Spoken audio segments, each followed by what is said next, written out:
Shubor nakaslem jong udongsan hima. MLA kasen Kongres Zenit sangma hani kasngi habai keren betkilat patai kubor ha Kongres Bhawan ula keno baka bamsap ha GHADC layadon bentalang ru kibahaying hasem jong umentri rangba ula benram ru da kabaong bakani kalapau ha kaba usanjai sangma uhenmen jong kalok jong umentri rangba udon ketilang nakaliang Zenit sangma ula bu kejingkeli ya ka GHADC halor keno kanong rim ba ka GHADC kalabtha banshim tax na kitrok kibayat haka NH60 ula keno ru banadu kasngi banangkong kikrong hadu sanspa tengka bat menhin kasngi kela kentiu syaka 1000 tengka nakawei katrok shushu ula benrab ru da kabaong baki pajba jong kanot Garo Hills kila ujor syaka office jong deputy commissioner habai dai batkani hanrai hadu menta kimsim lale ai. First of all, glaring involvement of the Chief Minister's family and their relative in extortion and corruption has once again surfaced and exposed. One, Mr. Sanjay A. Sangma, who is the own brother of Chief Minister's wife, has been indulging in extortion in NH62. The GHADC arbitrarily issued a order in the pretext of collecting monopoly tax from the coal trucks, coal monopoly on the NH62. Now my question is, under which provision of the law the GHADC has issued this order? The paper is with me. So I repeat, under which provision of the law or the rule of the GHADC this kind of order has been issued by the GHADC, whereas the GHADC is getting its share of the royalty when through the state government.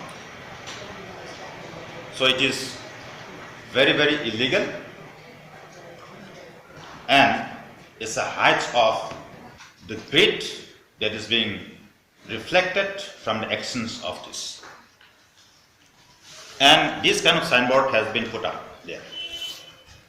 Office of the Garo Hills Autonomous District Council.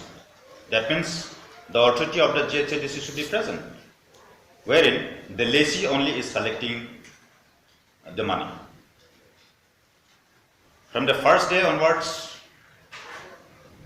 rupees 500 per coal-laden truck was collected. From yesterday onwards, it has been increased to 1,000 per truck. So our people, some of the responsible citizens from the North Garo Hills, they had made a complaint before the Deputy Commissioner of North Garo Hills,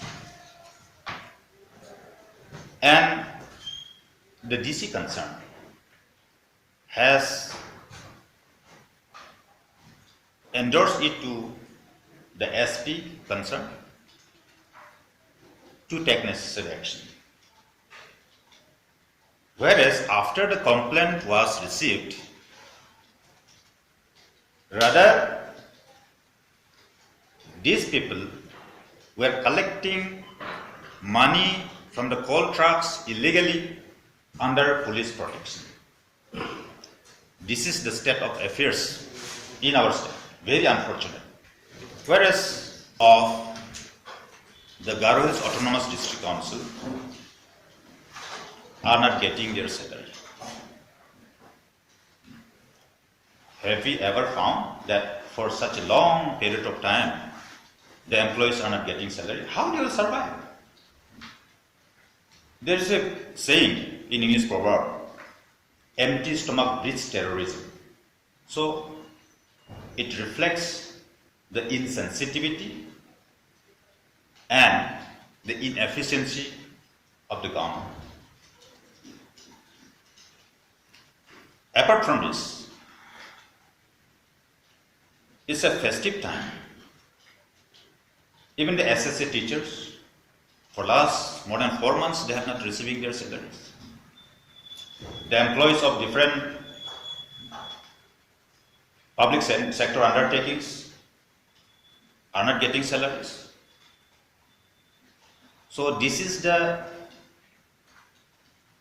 kind of situation where this present leadership is running the government. It is very, very unfortunate to see this kind of mismanagement as far as the governance is concerned. Now I would like to talk about the plight of the employees of the MECL. The MECL employees, grade 1 and 2, have not been paid their salary since October 2020, and all other categories since November 2020. Even the pensioners are not getting their pensions. During this festive time, we can understand the agonies and the hardships being faced by the employees of the MECL, including its pensioners. The schemes like Saubhagya and Deen Dayal Upadhyaya Gramin Jyoti Yojana, DDU-GJY, has created more liabilities to MECL due to inefficient handling and corruption. On the top of it, the government is taking loan of huge amount,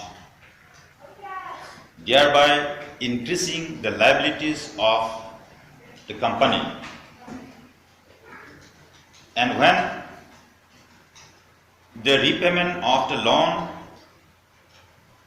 will be more than its capacity,